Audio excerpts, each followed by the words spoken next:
Good morning. In the previous class, we had discussed meaning of goodwill, its characteristics. What else?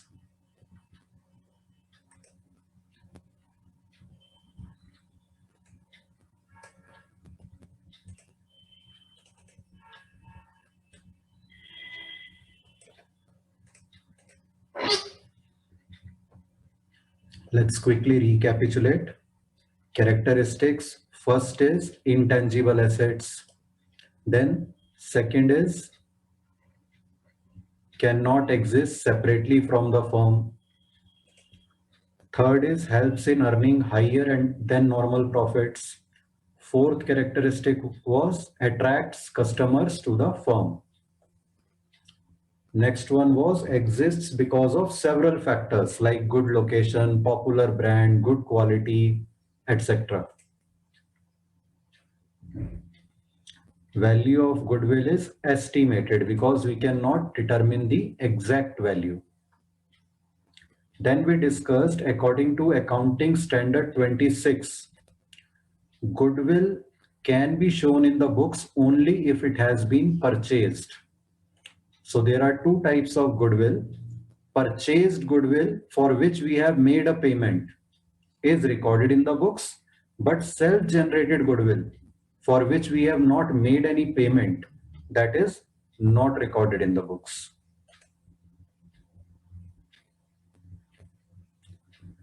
Need for valuation of goodwill arises whenever there is a change in profit sharing ratio, or at the time of sale of business, or at the time of change in form of business organization. Factors affecting value of goodwill then we had discussed. First one is efficiency. More the efficiency, more will be the value of goodwill, and vice versa. Good location increases the value of goodwill. If we have some favorable contracts, they also increase the value of goodwill. If we have invented something new, some new technology, and we have a patent for it, that can increase the goodwill. Access to supplies. If we have a continuous regular access to supply of raw material, that also helps us in improving goodwill. If the main factor is customer satisfaction, if our customers are satisfied with the quality of our products and services, then we will have a high value of goodwill. Past and current performance जितनी अच्छी होगी उतना ज्यादा goodwill होगा. Now we come to valuation of goodwill. How to calculate the value of goodwill? There are various methods. We'll discuss each of them one by one. First one is, write down, heading लिखो valuation of goodwill. First method, average profit method.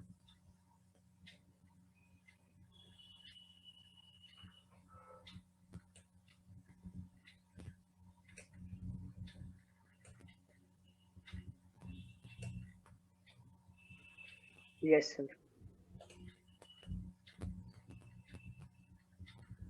First step, calculate adjust, ये लिखते जाओ साथ साथ. First step, calculate adjusted profits for given years after adjusting abnormal or non-recurring expenses, losses, incomes and gains. लिख लो ये line, फिर discuss करते हैं ये क्या मतलब है इसका स्टेप का.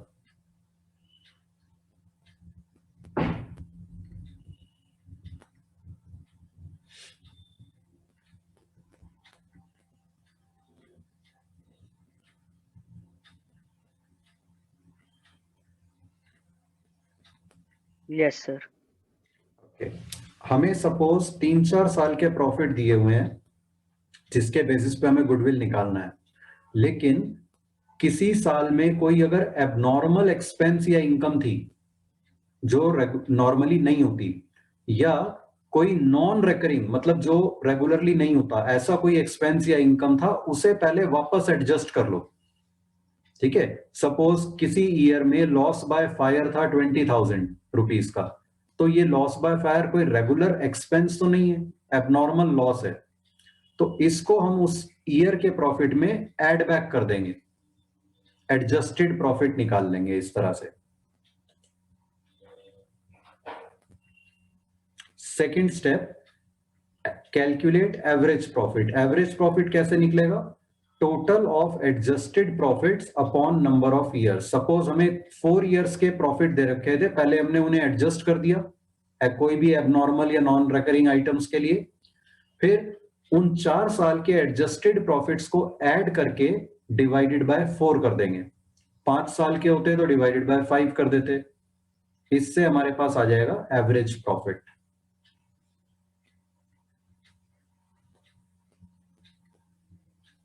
Yes, sir. Then third step is calculate goodwill. Goodwill equals average profit into number of years purchase. Number of years purchase क्या होता है? ब्रैकेट में लिख लो, estimated number of years extra profits are expected.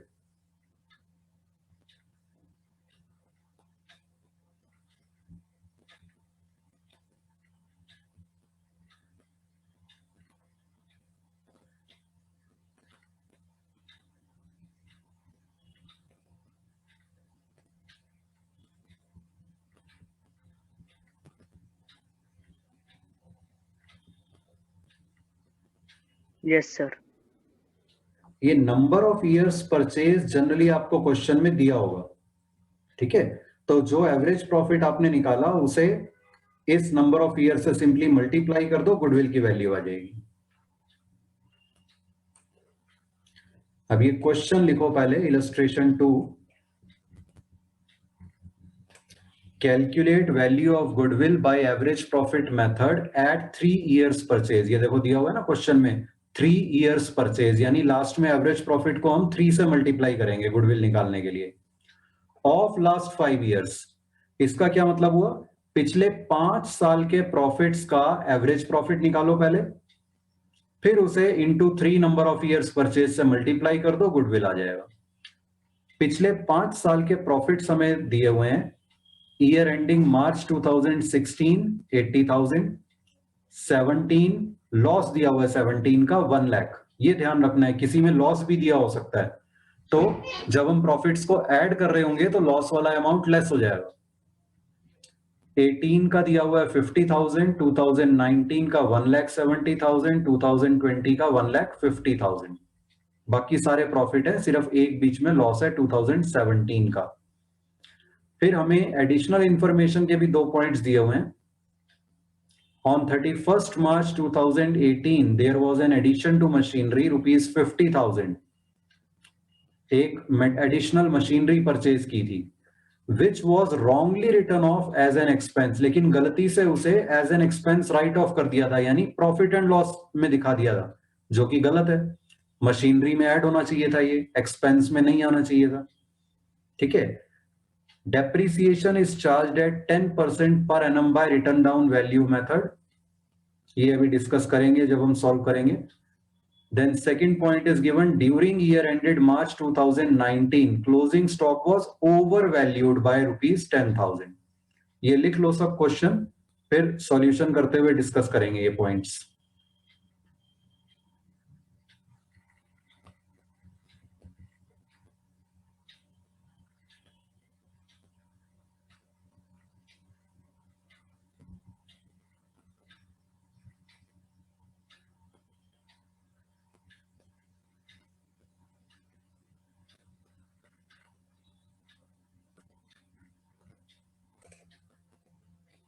अब solution में लिखो, एक टेबल बनाओ, calculation of average profit heading लिखो उसकी, और 4 कॉलम्स बना लो, ईयर एंडिंग, फिर प्रॉफिट का amount rupees, third column heading adjustment, fourth column heading adjusted profit in rupees, और इसमें ये सारी वैल्यूज लिख लो जो क्वेश्चन में दी हुई हैं। ईयर एंडिंग में मार्च 2006, 2017, 2018, 2019, 2020 प्रॉफिट 80,000। 17 में क्योंकि लॉस है तो वो ब्रैकेट में लिखना 1 लाख, फिर 50,000, 1,70,000, 1,50,000।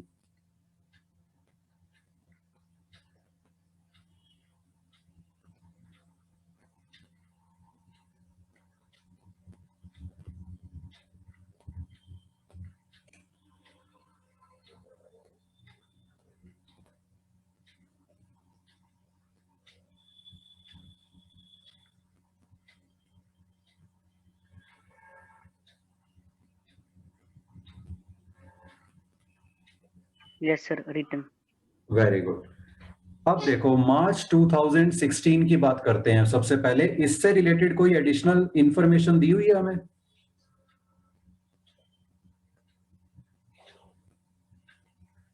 No sir. नो। तो इसमें कोई एडजस्टमेंट नहीं होनी। तो एडजस्टमेंट वाले कॉलम में हम डैश डाल देंगे और एडजस्टेड प्रॉफिट यही का यही आ जाएगा 80,000 rupees.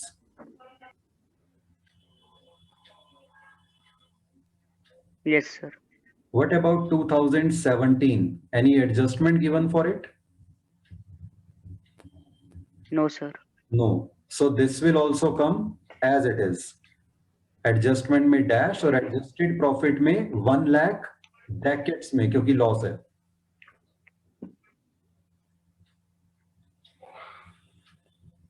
Yes sir. Then March 2018, is any adjustment given? Yes sir.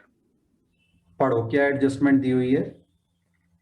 On 31st March 2018, there was an addition to machinery, rupees 50,000, which was wrongly written off as an expense. ठीक है, Depreciation is यहाँ charged. यहाँ तक रुको अभी। मतलब 31 मार्च 2018 को एक एडिशनल मशीनरी या मशीनरी का पार्ट खरीदा 50,000 रुपीज का। इसकी क्या एंट्री होनी चाहिए थी?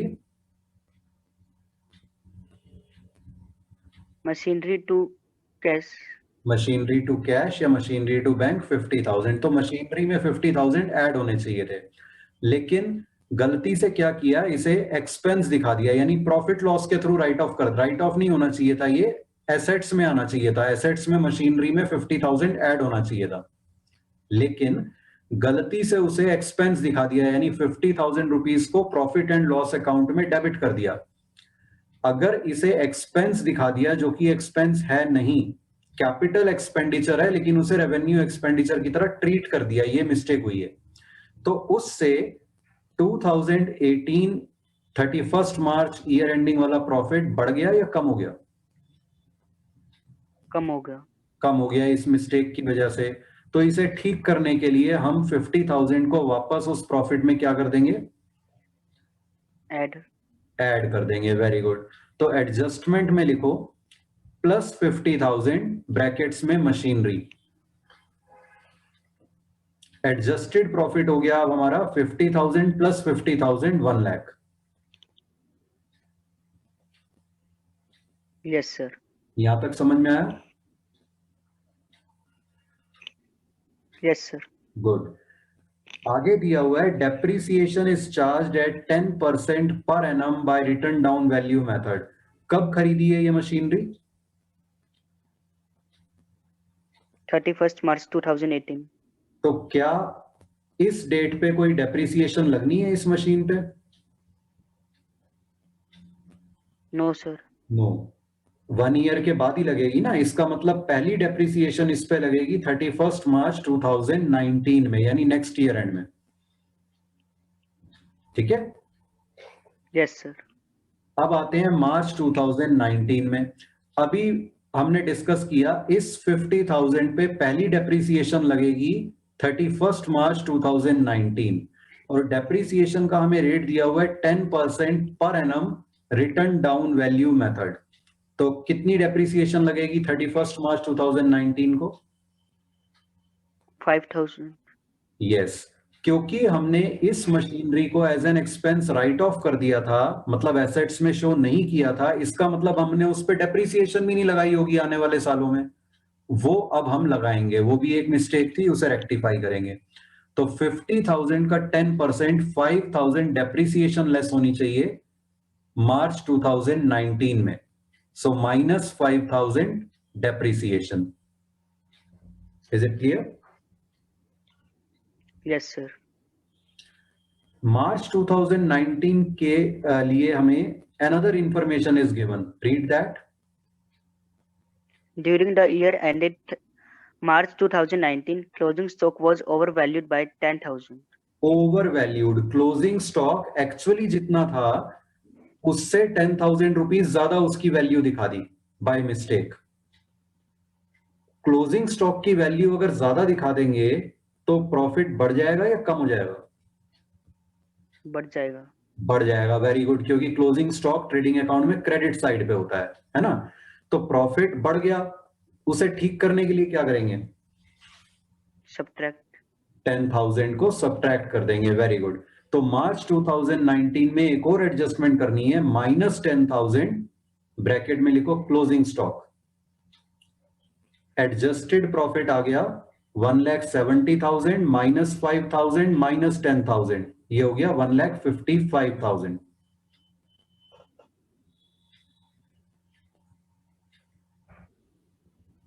Yes, sir. यहां तक क्लियर? Yes, sir. अब ये जो 50,000 की एडिशनल मशीनरी थी इसमें हमने 5,000 डेप्रिसिएशन लगा दी मार्च 2019 में. तो कितनी वैल्यू बची मशीन की? 45,000. तो नेक्स्ट ईयर इसका 10% कितनी क्योंकि रिटर्न डाउन वैल्यू मेथड है तो जितना बैलेंस मशीनरी का बचा उस पे डेप्रिसिएशन लगनी है. तो नेक्स्ट ईयर 45,000 पे 10% डेप्रिसिएशन लगेगी which will be 4,500. Very good. तो मार्च 2020 में एक एडजस्टमेंट तो ये आ गई माइनस 4,500 डेप्रिसिएशन.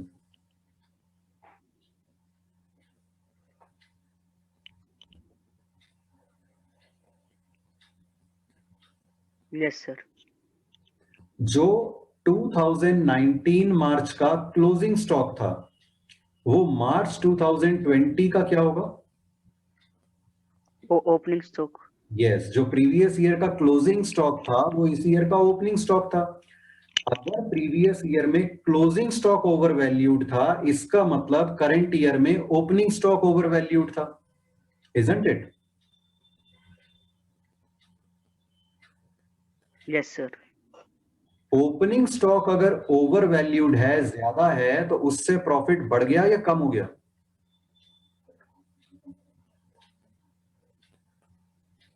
कम हो गया. कम हो गया. तो ठीक करने के लिए हम क्या करेंगे? ऐड बैक करेंगे. Very good. तो दूसरी एडजस्टमेंट यहां पर आई प्लस 10,000 ओपनिंग स्टॉक. तो एडजस्टेड प्रॉफिट हमारा आया 1,50,000 माइनस 4,500 प्लस 10,000. ये हो गया 1,55,500.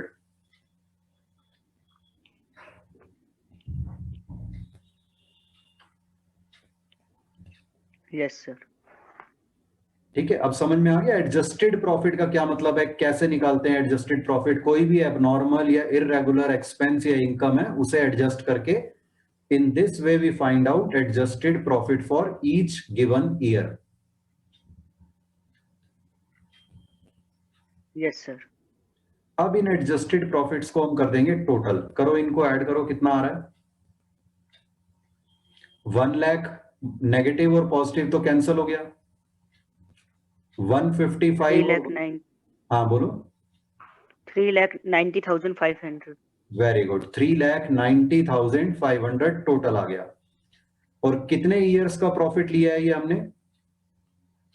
5 years. तो एवरेज निकालने के लिए इसे 5 से डिवाइड कर देंगे. सो 3,90,500 डिवाइडेड बाय 5, ये एवरेज प्रॉफिट आ गया 78,100. Yes, sir. अब गुडविल कैसे निकलेगा? Average profit into number of years purchase. Very good. Goodwill equals average profit into number of years purchase. Average profit we have just found out 78,100 and number of years purchase is 3. So 78,100 into 3 equals rupees 2,34,300.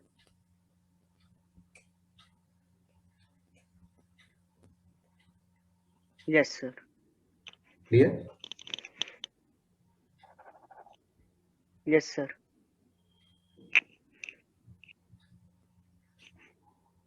Then second method of calculating goodwill is weighted average profit method.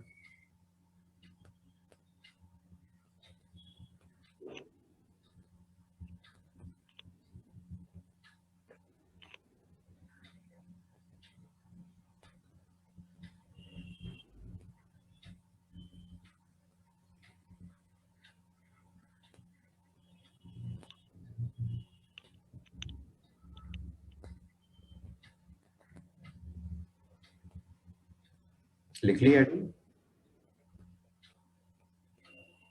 Yes, sir. First step, calculate adjusted profits for given years after adjusting abnormal or non-recurring expenses, losses, incomes and gains. Same as in the previous method. First step वही है, adjusted profits निकाल लो पहले.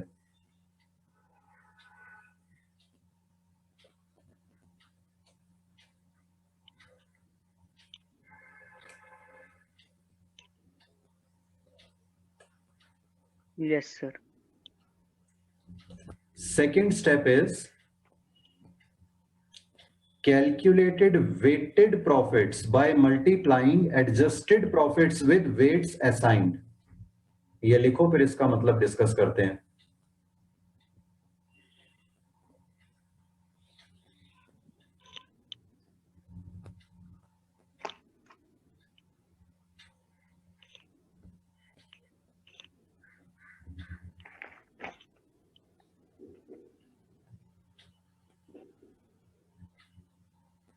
Yes, sir. अगर हम इस method से calculate कर रहे हैं तो क्वेश्चन में आपको दिए होंगे हर ईयर के वेट्स कि कितने वेट से उस साल के एडजस्टेड प्रॉफिट को मल्टीप्लाई करना है. क्यों करते हैं ऐसा? क्योंकि किसी ईयर के प्रॉफिट को हम ज्यादा वेटेज देना चाहते हैं, किसी ईयर के प्रॉफिट को कम. हो सकता है हम लेटेस्ट प्रॉफिट्स को ज्यादा वेटेज देना चाहते हैं और पुराने प्रॉफिट्स को कम वेटेज देना चाहते हैं. तो उस पर्पज से हर ईयर के प्रॉफिट्स को कुछ वेट्स के साथ हम मल्टीप्लाई कर देंगे जो हमें क्वेश्चन में वेट्स दिए होंगे. क्लियर? Yes, sir. अभी जब क्वेश्चन करेंगे इसका तो और क्लियर हो जाएगा ये. Third step, calculate weighted average profit. कैसे निकालना है? वेटेड प्रॉफिट जो निकाले थे हमने हर ईयर के, उन सबका टोटल कर लो और डिवाइड अब किससे करना है? नंबर ऑफ ईयर से नहीं, टोटल ऑफ वेट से. टोटल वेट जितने थे उनसे मल्टीप्लाई, वेट्स का जो टोटल है उससे डिवाइड करना है.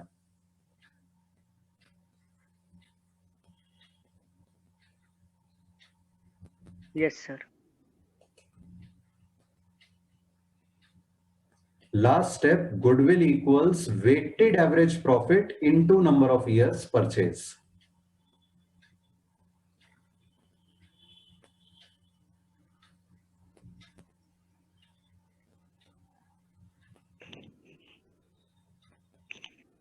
Yes, sir.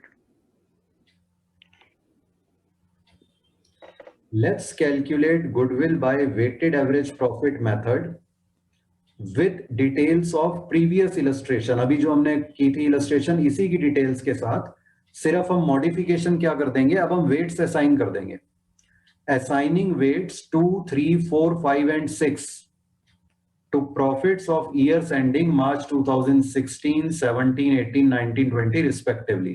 यानी 2016 वाले प्रॉफिट को वेट दे दिया 2, 17 वाले को 3 एंड सो ऑन. 6 वेट दे दिया 2020 के प्रॉफिट को. ये लाइन लिख लो.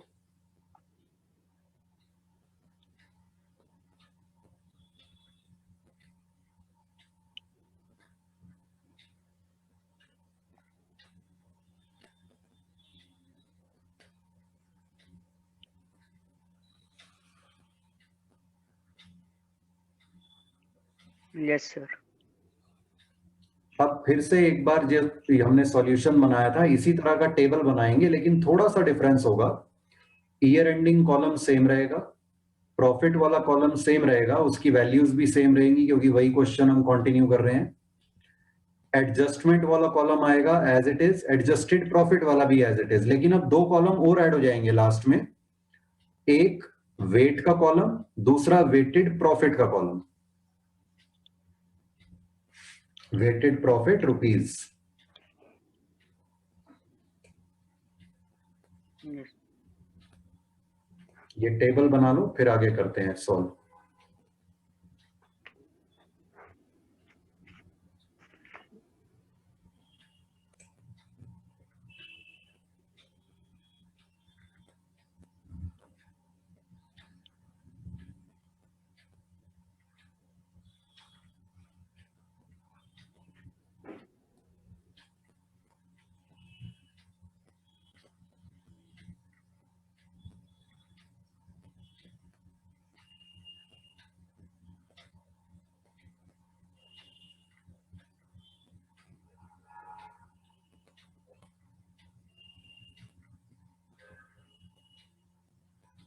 Yes, sir.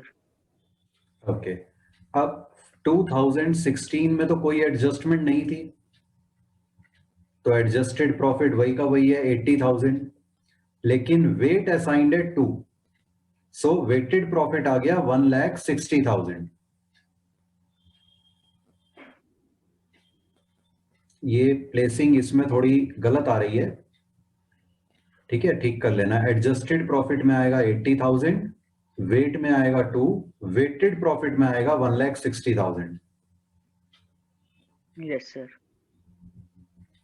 ठीक है, इसमें अलाइनमेंट थोड़ी गड़बड़ कर दी है इसने, आई डोंट नो व्हाई, इसको ठीक कर लेना। 2017 में कोई एडजस्टमेंट थी? No, sir.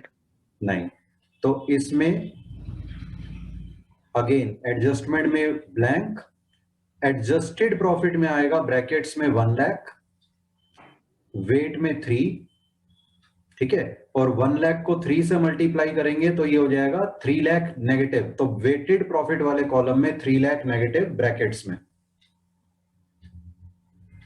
Yes, sir. ठीक है, 2018 में हमारा एडजस्टेड प्रॉफिट था 1 लाख,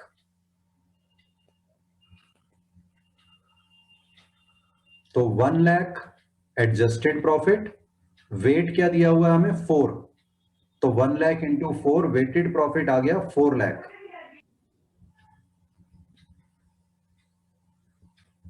Yes, sir.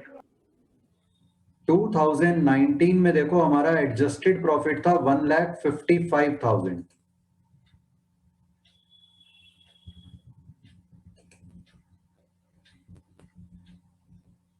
और वेट है 5, तो वेटेड प्रॉफिट हो गया 1,55,000 इंटू 5 विच इज 7,75,000।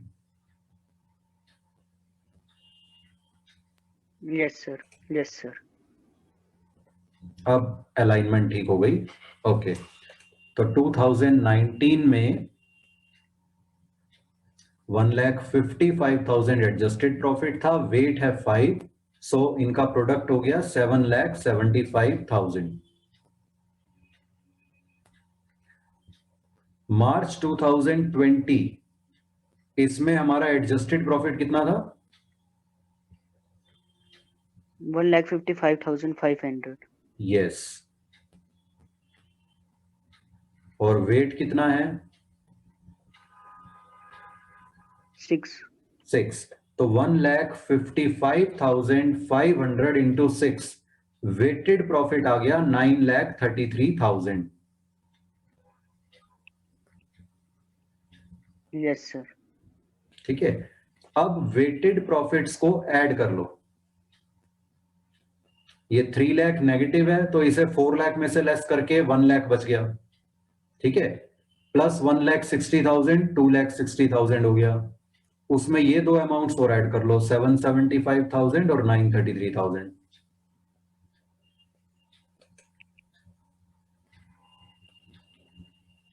ये आ गया 19,68,000 और Yes, वेट sir. वाले कॉलम का भी टोटल कर लो 2 + 3 + 4 + 5 + 6 ये आ गया 20। Yes, sir. अब वेटेड एवरेज प्रॉफिट कैसे निकालना है? टोटल ऑफ वेटेड प्रॉफिट यानी 19,68,000 divided by total of weights. Total of weights कितना है? 20. 20। तो ये आ जाएगा 19,68,000 divided by 20, 98,400।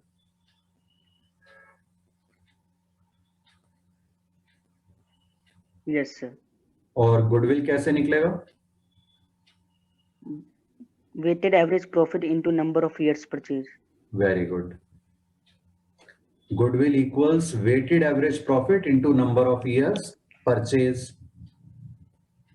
Weighted average profit आया 98,400।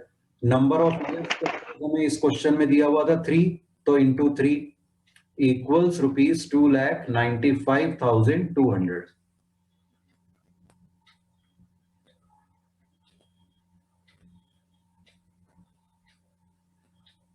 Yes, sir. क्लियर है वेटेड एवरेज प्रॉफिट भी? अब Yes, sir. Next method is super profit method. Third method is super profit method.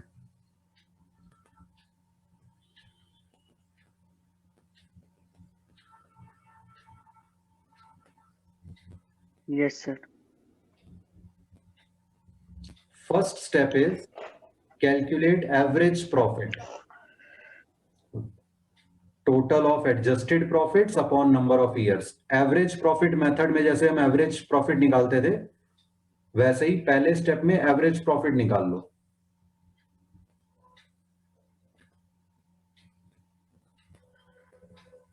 Yes, sir. Second step, calculate capital employed or net worth or net assets. Capital employed को ही net worth भी कहते हैं, net assets भी कहते हैं। तो इनमें से तीनों में से कोई भी टर्म दी हो सेम मीनिंग है। कैसे निकलेगी ये? Capital plus reserves and profits minus existing goodwill minus fictitious assets.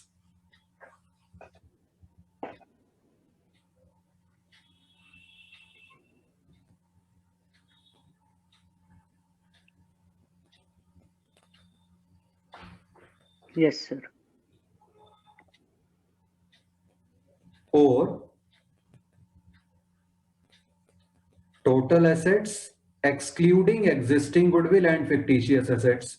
अगर हम लायबिलिटीज साइड से निकालें कैपिटल एम्प्लॉयड तो कैपिटल को सब ऐड कर दो पार्टनर्स की, रिजर्व एंड प्रॉफिट्स को ऐड कर दो, और एसेट साइड में जो एग्जिस्टिंग गुडविल अगर दिया हो उसे लेस कर दो, कोई फिक्टिशियस एसेट दिया हो उसे लेस कर दो। लेकिन अगर हम एसेट साइड से निकाल रहे हैं तो सारे एसेट्स का टोटल ले लो सीधे, उसमें से दो चीजें लेस कर दो। अगर कोई एग्जिस्टिंग गुडविल दिया है वो लेस कर दो, और अगर कोई फिक्टिशियस एसेट्स हैं वो लेस कर दो। माइनस एक और चीज लेस करेंगे, आउटसाइड लायबिलिटीज, उसमें से जो लायबिलिटीज साइड पे दी होंगी।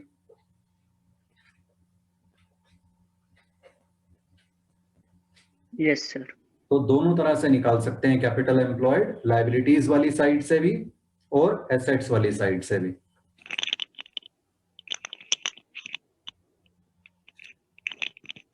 If both, ये लिखो note, if both opening and closing capital employed are given, take average capital employed. अगर हमें एक ही ईयर की ये अमाउंट्स दिए हुए हैं तब तो एक ही कैपिटल एम्प्लॉयड हमारे पास आएगी, लेकिन अगर ओपनिंग और क्लोजिंग दोनों दे रखी हो तो फिर उन दोनों का एवरेज कर लेंगे हम कैपिटल एम्प्लॉयड के लिए। ओपनिंग कैपिटल एम्प्लॉयड निकाल के क्लोजिंग कैपिटल एम्प्लॉयड निकाल के दोनों को ऐड करके divided by 2, that we will get average capital employed. Yes, sir. और अगर एक ही दे रखी है कैपिटल एम्प्लॉयड से रिलेटेड इंफॉर्मेशन तो हम सिंपली उसी को ले लेंगे, फिर हम उसको प्लस या डिवाइडेड बाय कुछ नहीं करेंगे। Okay, sir. Third step, calculate normal profit equals capital employed into normal rate of return upon 100।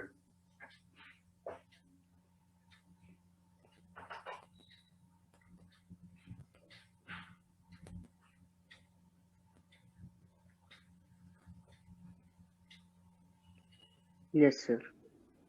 Normal rate of return क्या होता है? लिखो, normal rate of return is the average rate of return in a particular industry.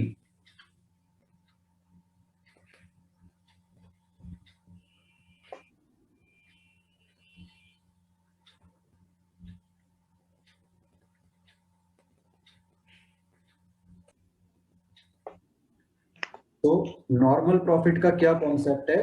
Suppose आपकी एक शू factory है, और शू industry में generally जो शू मैन्युफैक्चरिंग कंपनीज हैं वो 10% की रिटर्न अर्न करती हैं. मतलब जिसने 10 लाख कैपिटल लगाई वो 1 लाख का प्रॉफिट हो जाएगा उसे, जिसने 20 लाख की कैपिटल लगाई उसे 2 लाख का प्रॉफिट हो जाएगा.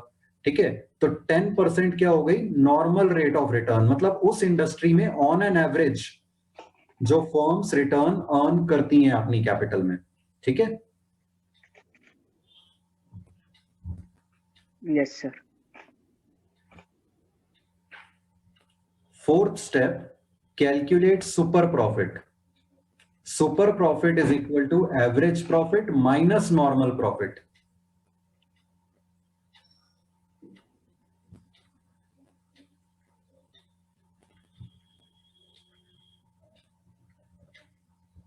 Yes, sir. अभी जब क्वेश्चन करेंगे ना ये सारी चीजें बड़ी क्लियर हो जाएंगी, क्या सिग्निफिकेंस है हर एक की. Fifth step, calculate goodwill. Goodwill is equal to super profit into number of years purchase.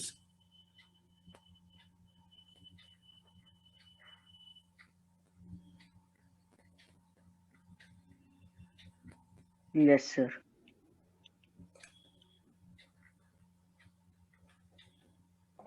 अब ये क्वेश्चन लिख लो, illustration 3.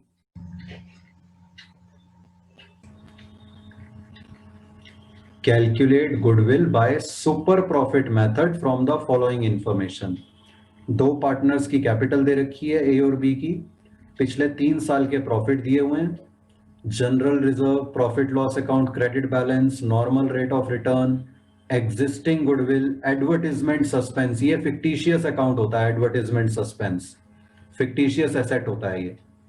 Number of years purchase दिया हुआ है 5. ये लिख लो सारी इंफॉर्मेशन, फिर कंटिन्यू करते हैं.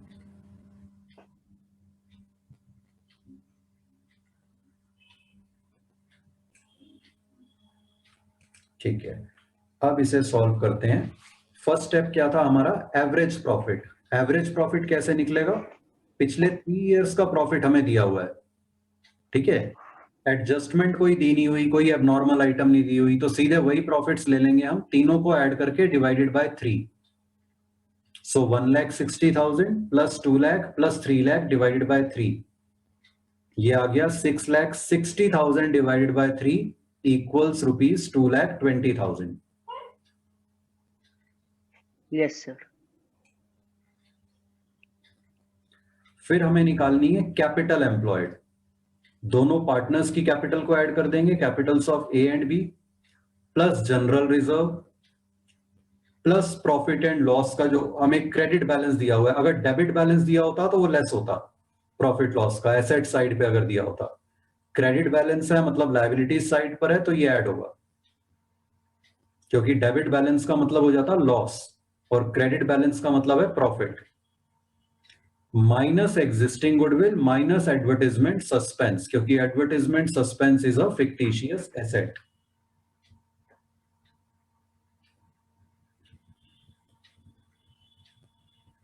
Yes, sir.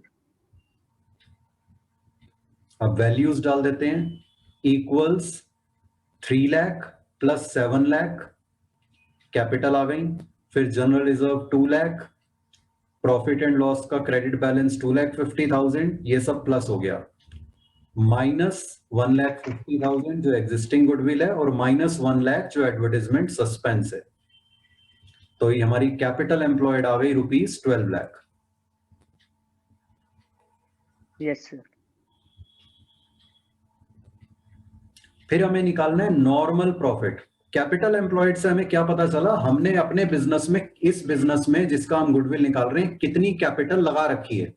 ठीक है, normal profit equals capital employed into normal rate of return by 100. और नॉर्मल रेट ऑफ रिटर्न हमें दे रखा है 10%. Yes, sir. ये आ गया 12 लाख इंटू 10/100 रुपीज 1,20,000.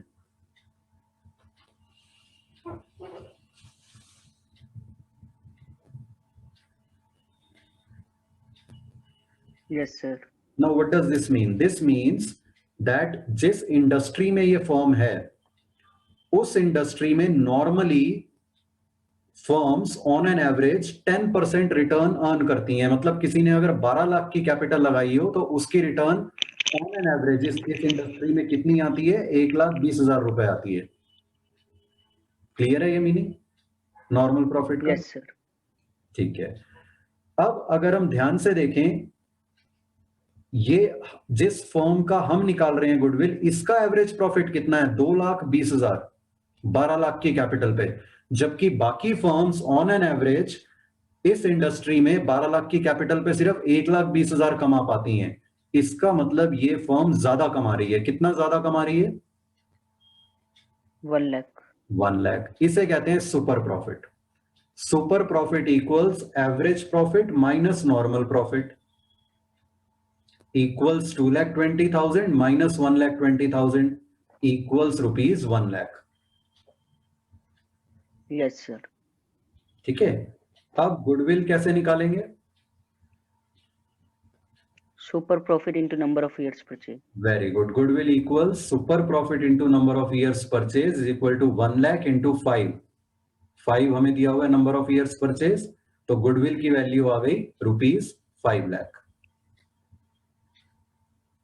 हम एक्सपेक्ट कर रहे हैं कि ये एक्स्ट्रा प्रॉफिट जो है कम से कम अगले 5 साल तक मिलता रहेगा. नंबर ऑफ ईयर्स परचेज की ये सिग्निफिकेंस है. Yes, sir. क्लियर है super profit method? Yes, sir. Fourth लिखो capitalisation of average profit method.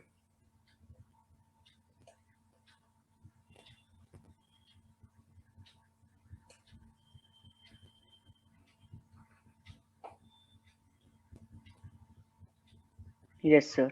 अब ये जो दो मेथड्स हम डिस्कस करेंगे, फोर्थ और फिफ्थ कैपिटलाइजेशन मेथड, ये सबसे एक्यूरेट और सबसे अच्छे मेथड्स हैं गुडविल निकालने के, क्योंकि इसमें नंबर ऑफ ईयर परचेज का कॉन्सेप्ट खत्म हो जाता है, तो एस्टिमेशन कम हो जाती है. First step, calculate average profit is equal to total of adjusted profits upon number of years. ये सेम है जैसे सुपर प्रॉफिट में फर्स्ट स्टेप था, वैसे ही. Yes, sir. सेकेंड स्टेप भी सेम है सुपर प्रॉफिट की तरह. कैलकुलेट कैपिटल एम्प्लॉयड और नेटवर्थ और नेट एसेट्स.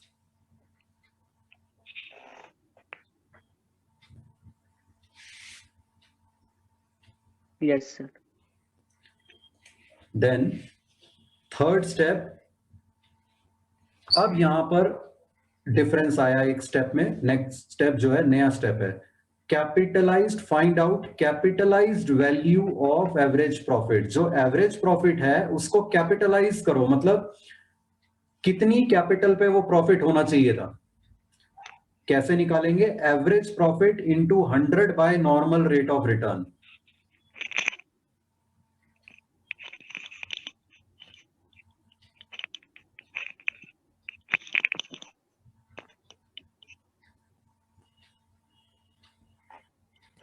सर ये ऊपर 100% के लिए लिखा हुआ है ना?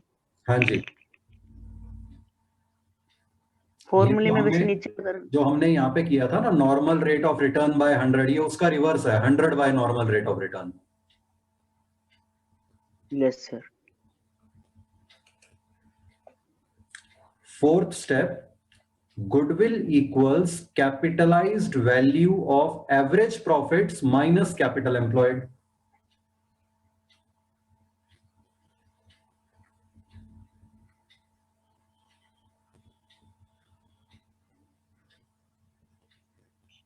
Yes, sir. Now let us understand this with the help of an illustration. Let's calculate goodwill by capitalization of average profit method with details of previous illustration. ये जो illustration 3 की थी, इसी की details को use करके अब हम निकालेंगे goodwill capitalization of average profit method से. Yes, sir. ठीक है। सबसे पहले हमने निकाला एवरेज प्रॉफिट, ये तो सेम आ गया जैसे पहले निकाला था, 2,20,000 रुपीज। Yes, sir. फिर निकाली हमने कैपिटल एम्प्लॉयड, ये भी सेम है जैसे पहले निकाली थी, Yes, sir. जो आई थी हमारी कितनी, रुपीज 12 लाख।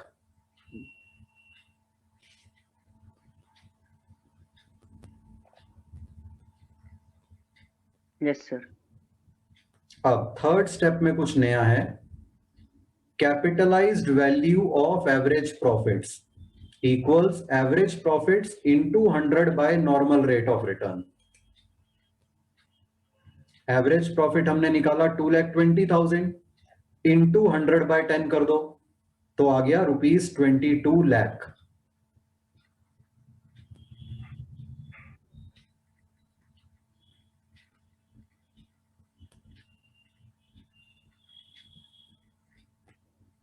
Yes, sir. अब इसका मतलब समझते हैं, 2,20,000 रुपए का एवरेज प्रॉफिट हो रहा है इस फर्म को, नॉर्मल रेट ऑफ रिटर्न 10% है इस इंडस्ट्री में। इसका मतलब 2,20,000 रुपीज का प्रॉफिट जनरली इस इंडस्ट्री की फर्म्स कितनी कैपिटल लगा के कमाती हैं? 12 lakh. नहीं, 10% अगर नॉर्मल रेट ऑफ रिटर्न है और 2,20,000 का प्रॉफिट कमाना है तो कितनी कैपिटल लगानी पड़ेगी? 22 lakh. 22 लाख। यस, ये capitalised value of average profit ये है कि ये जो प्रॉफिट एवरेज प्रॉफिट आ रहा है, इस प्रॉफिट को कमाने में नॉर्मली इस इंडस्ट्री में जो फर्म्स होती हैं उन्हें कितनी कैपिटल लगानी पड़ती है? 22 लाख रुपए लगानी पड़ती है। लेकिन जिस फर्म का हम गुडविल निकाल रहे हैं, ये 2,20,000 का प्रॉफिट कितनी कैपिटल पे कमा रही है? 12 lakh. 12 लाख। यानी कम कैपिटल पे हम ये कह सकते हैं उतनी ही कैपिटल पे ज्यादा प्रॉफिट कमा रही है, या कम कैपिटल पे उतना प्रॉफिट कमा रही है। तो इसका गुडविल हुआ capitalised value of average profit minus capital employed, means 22 lakh minus 12 lakh equals rupees 10 lakh. 10 lakh रुपए कम कैपिटल लगा के ये उतना ही प्रॉफिट कमा रहे हैं जितना प्रॉफिट बाकी फर्म्स 10 लाख ज्यादा कैपिटल लगा के कमाती हैं। तो 10 लाख इनकी वैल्यू ऑफ गुडविल है। क्लियर? Yes, sir. अब last method, capitalisation of super profit method.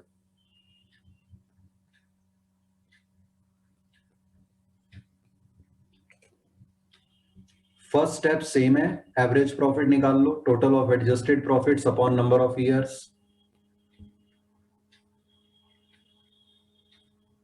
Yes, sir. Second step is also same, calculate capital employed or net worth or net assets.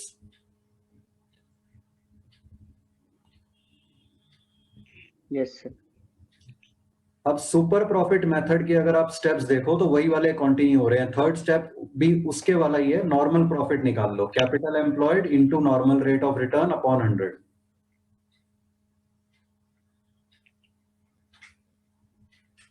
Yes, sir.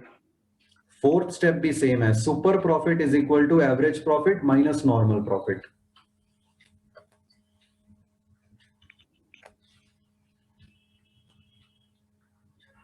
Yes, sir.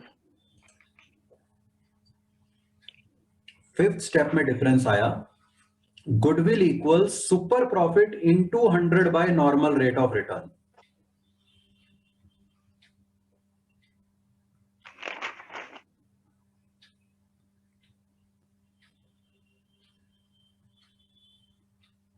Yes, sir. Now let's calculate goodwill by this method, again using the data of same illustration, illustration 3.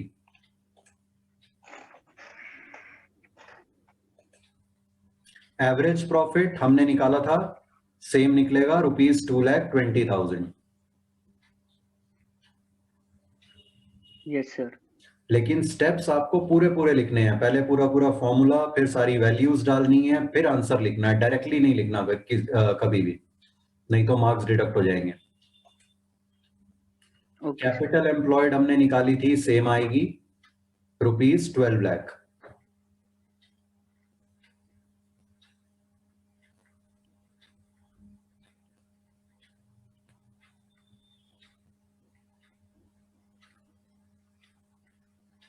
Yes sir. Normal profit हमने निकाला था capital employed into normal rate of return upon 100, which came out to ₹1,20,000.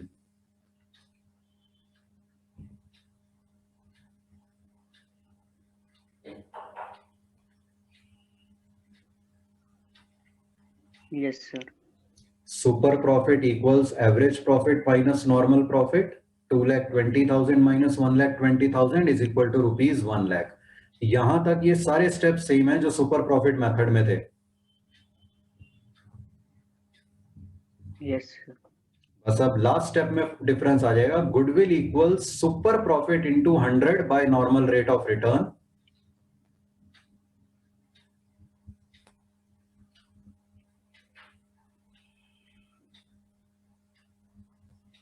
Yes sir. Is equal to 1 lakh into 100 by 10। कितना आ गया? 10 लाख। 10 लाख। अब आप अगर observe करो, capitalisation of average profit से भी यही आया था और कैपिटलाइजेशन ऑफ सुपर प्रॉफिट से भी। तो इन दोनों मेथड से हमेशा गुडविल की वैल्यू सेम आएगी अगर डेटा सेम है तो। ठीक है, क्यों? क्योंकि दोनों में कर्म वही रहे हैं। इसमें हमने एवरेज प्रॉफिट को कैपिटलाइज करने में क्या किया, पहले हमने एवरेज प्रॉफिट को कैपिटलाइज कर दिया, फिर हमने कैपिटल एम्प्लॉयड और capitalised value of average profit का डिफरेंस, कैपिटल्स का डिफरेंस ले लिया। इसमें हमने सुपर प्रॉफिट की कैपिटलाइजेशन में क्या किया, पहले एवरेज प्रॉफिट निकाला, फिर नॉर्मल प्रॉफिट निकाला, यानी कैपिटल एम्प्लॉयड से नॉर्मल प्रॉफिट निकाल के एवरेज और नॉर्मल प्रॉफिट का डिफरेंस सुपर प्रॉफिट लिया और उस प्रॉफिट के डिफरेंस को फिर कैपिटलाइज कर दिया। तो कर हम वही रहे हैं, उसमें दूसरे तरीके से, इसमें दूसरे तरीके से, लेकिन कैलकुलेशन सेम हो रही है। ठीक है, तो यस सर। इन दोनों मेथड से value of goodwill by capitalisation of average profits and capitalisation of super profits will always be same. ये भी नोट लिख लो।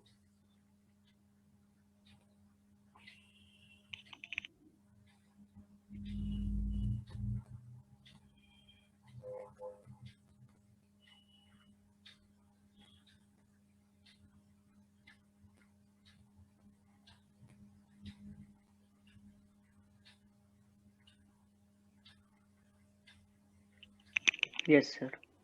Any doubts in calculation of goodwill?